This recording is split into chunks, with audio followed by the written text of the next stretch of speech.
আসসালামু আলাইকুম ও রহমতুল্লাহি ওবরাকাতুহ। সকলে কেমন আছেন? আশা করছি ভালো আছেন। তো আমিও আপনাদের দোয়া আলহামদুলিল্লাহ ভালো আছি। আজকে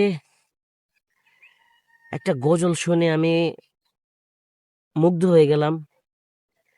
আসলে ওনার কথা না বললেই নয়। উনি হচ্ছেন আতাউল্লাহ সালমান ভাই।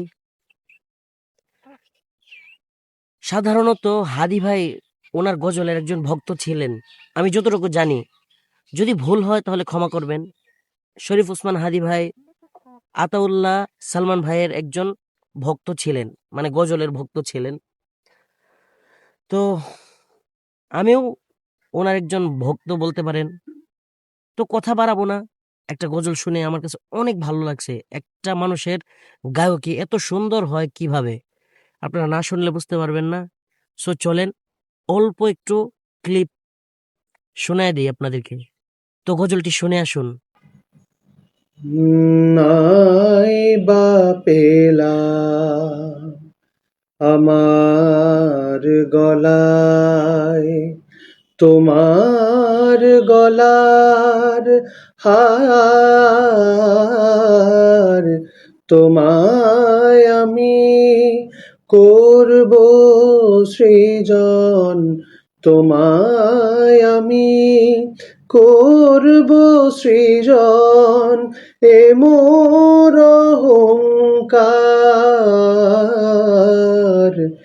নাই বা পেলাম আমার গলায় তোমার গলার হার,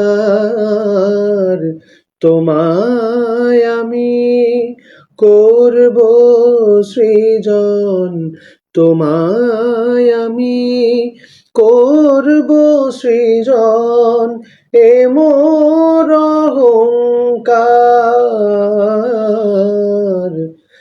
নাই বা পেলাম আমার গলায় রোচব সুরধুনি তীরে আমার সুরের পূর্ব শিরে, রোচব সুরধুনি তীরে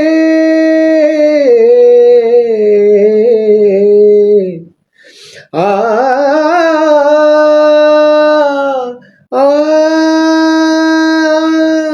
রোচব সুরধুনি তীরে আমার সুরের পূর্ব শিরে, নিখিল কণ্ঠে দুলবে তুমি গানের কণ্ঠ হার, কবির প্রিয়া শ্রুমতি গভীর বেদনার।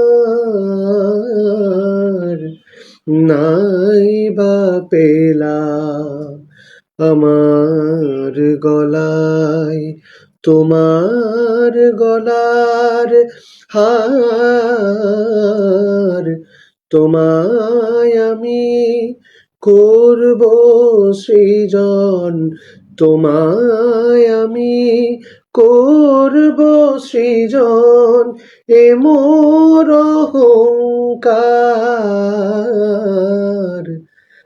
নাই বা পেলাম, নাই বা পেলাম। তো যাই হোক, গজলটি শুনতে পারলেন। পার্সোনালি আমার কাছে অনেক অনেক ভালো লাগছে। আপনাদের কাছে কেমন লাগছে আমি জানি না। অবশ্যই কমেন্ট সেকশনে মতামত জানিয়ে যাবেন। Thank you.